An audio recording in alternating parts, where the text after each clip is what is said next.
Ser o estar? Heus així la qüestió. Ser s'utilitza i s'utilitzava abans per a localitzar. És a dir, el llibre és damunt la taula en lloc de el llibre està damunt la taula. Si mirem els clàssics valencians, tant Sor Isabel de Villena com Sant Vicent Ferrer encara utilitzen ser més locatiu. Som ací o som aquí. Ho trobem de manera aïllada al segle XVIII, la qual cosa vol dir que literàriament encara n'hi havia consciència, però s'anà perdent entre les classes populars com a mínim en l'àmbit valencià.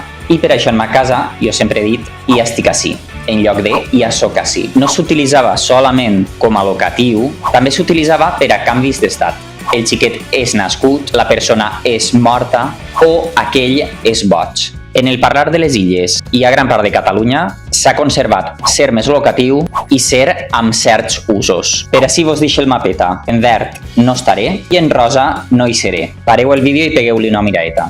Podem veure que s'ha produït el mateix fenomen en èuscar. En el País Basc Nord utilitzen ser més locatiu, hemen naiz, mentre que en el País Basc Sud utilitzen hemen nago, soc ací, estic ací. Des d'un punt de vista normatiu, admeten utilitzar ser i estar com a locatius. I tu, quin utilitzes? Soc ací o estic ací?